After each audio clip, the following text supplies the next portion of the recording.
The study for the UPSC is not a study to clear the exam, but study to get know to your nation. आपको अपना जो देश है वो मालूम होना चाहिए. Know yourself.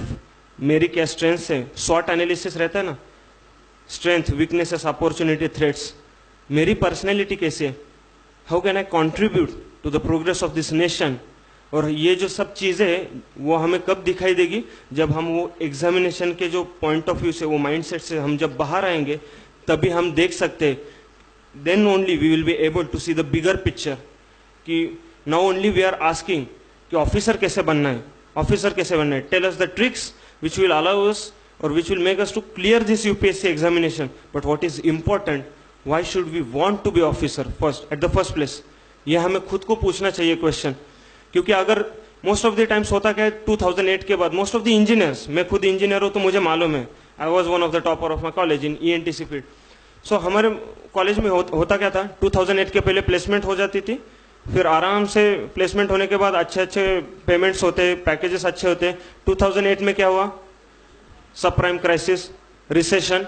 उसके वजह से इंजीनियरिंग कॉलेज में पैकेज तो दूर, एडमिशन ही मतलब कंप्यूटर की और IT के एडमिशन मतलब कट ऑफ एकदम नीचे आ गए.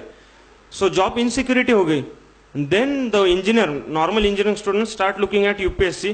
भाई job security तो बहुत अच्छी है, 6 पे कमीशन के बाद तो पेमेंट भी बढ़ गए. But this is only a materialistic approach.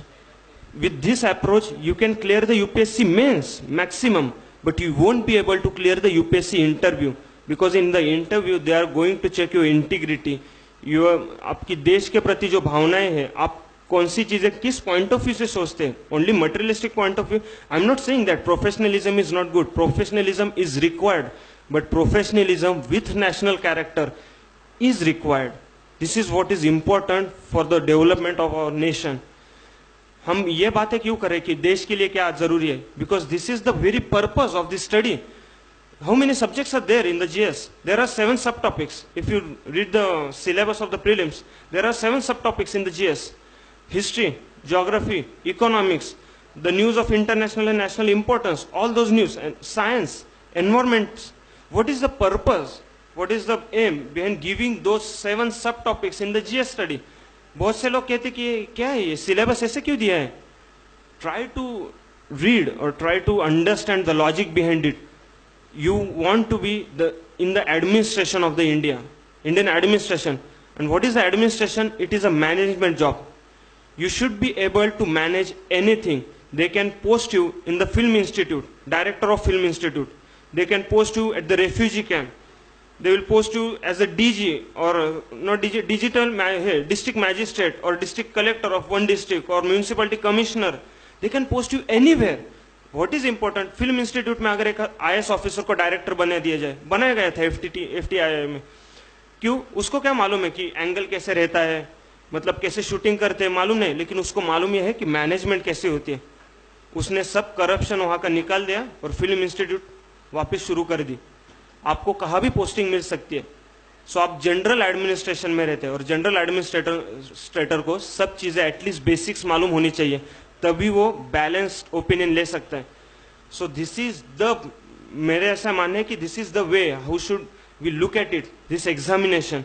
Not this way कि भाई 7 सब टॉपिक है, उसमें से 5 में करूंगा, 2 ऑप्शन में डाल दूंगा, वो इकोनॉमिक्स मुझे आता नहीं है तो इकोनॉमिक्स में हिस्ट्री से भर दूंगा. भाई तुम प्रीलिम में तो भर दोगे इकोनॉमिक्स हिस्ट्री से, बट जब तुम एडमिनिस्ट्रेशन में जाओगे तब इकोनॉमिक्स के प्रॉब्लम कैसे सॉल्व करोगे?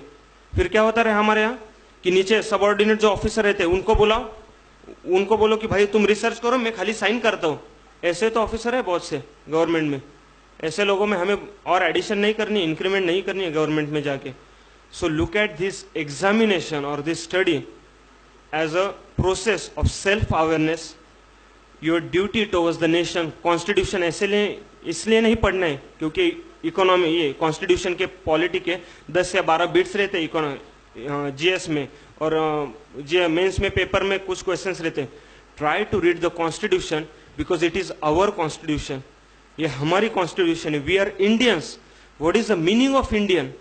कॉन्स्टिट्यूशन पढ़ो, आपको मालूम चलेगा. What are your fundamental rights, what are directive principles of state policy, what are the directive principles में जो अलग अलग प्रिंसिपल्स है उसके पीछे ऑब्जेक्टिव क्या है। जब हम वो पता करेंगे तब हमें असली तरह से पता चलेगा कि हमारे राइट्स क्या है। जन लोकपाल आंदोलन जब चल रहा था, हम सिर्फ कहते हैं कि अन्ना जी को सपोर्ट करो, मैं भी सपोर्ट कर रहा था, लेकिन बहुत सारे लोग अन्ना जी को सपोर्ट क्यों कर रहे थे? Because he was against corruption. Good, but how many of you और how many of us were able to understand the real gist of what was Jana Lokpal, what was the difference between Lokpal, government Lokpal bill and Jana Lokpal bill?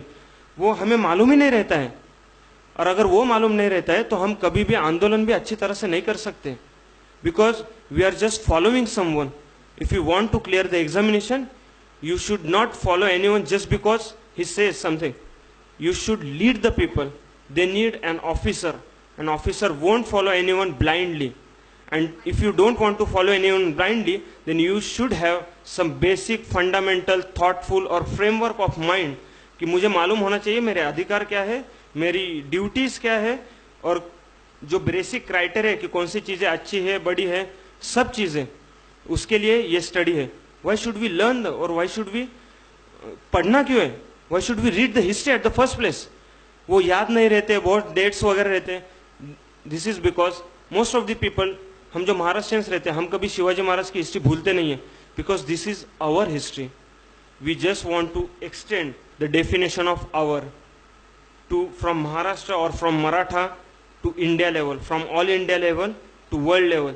Then we will able to get the power of the history कि we are Indians. हम सिर्फ बोलते हैं, लेकिन जब हम history पढ़ते हैं तब मालूम रहता है कि हमारी संस्कृति कब से चली आ रही है.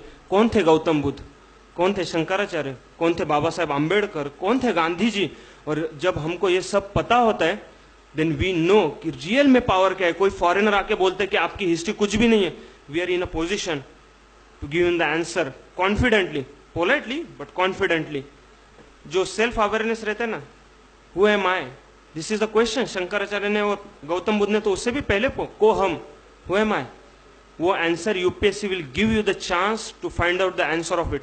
In this process we should also evaluate ourselves कि मैं क्यों ये पढ़ाई कर रहा हूँ. सिर्फ जॉब सिक्योरिटी के लिए, सिर्फ पेमेंट के लिए, सिर्फ सोशल प्रेस्टीज के लिए?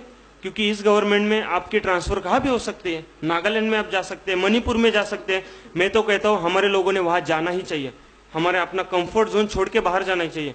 Because we are always concern with our comfort zone कि भाई मुझे मिला तो आईएएस मिलना चाहिए, आईएएस मिला तो महाराष्ट्र मिलना चाहिए, महाराष्ट्र मिला तो वेस्टर्न महाराष्ट्र मिलना चाहिए, वेस्टर्न महाराष्ट्र में पुणे और मुंबई, और उसमें भी मुंबई मिलना चाहिए. मुंबई में मेरा घर किधर होना चाहिए? चर्च गेट और इधर नेकलेस रोड पे, वहां पर होना चाहिए. और वहां पे भी मिला तो 5th या 6th फ्लोर पे हवा अच्छी आती है. We are always concern with our comfort zone कि मैं कहाँ कंफर्टेबल हूँ. वी नेवर थिंक कि मेरे इंटेलिजेंस का सबसे ज्यादा उपयोग कहाँ पे हो सकता है. नहीं तो हमेशा लोग ऐसे आते हैं, कुछ काम करते, 50-60 साल जीते, 70 ईयर्स जीते, और हम मर जाते. किसी को पता भी नहीं चलता हम कौन थे, क्या थे, हमें भी पता नहीं चलता. लेकिन हमें ऐसा नहीं करना है, क्योंकि 2035 में जब इंडिया वर्ल्ड पावर बनेगा, ऐसे कहते हैं, हमें बनाना है वो वर्ल्ड पावर.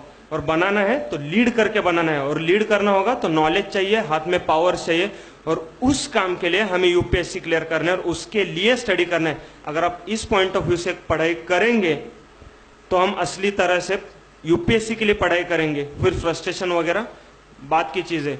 सो मैं वापस एक बार थैंक्स कहना चाहूँगा शाह एकेडमी को, क्योंकि आपसे इंटरेक्ट करने को वो हमें मौका दे रहे हैं हम दोनों को. और आपको जो भी सवाल होंगे बुक्स के बारे में या एनीथिंग कि प्रेशर, डिप्रेशन, देयर में बी मेनी क्वेश्चंस, सो आप हमें पूछ सकते हैं, कौन से भी क्वेश्चन पूछ सकते हैं. We will try our best to give you the answers. Okay, thank you.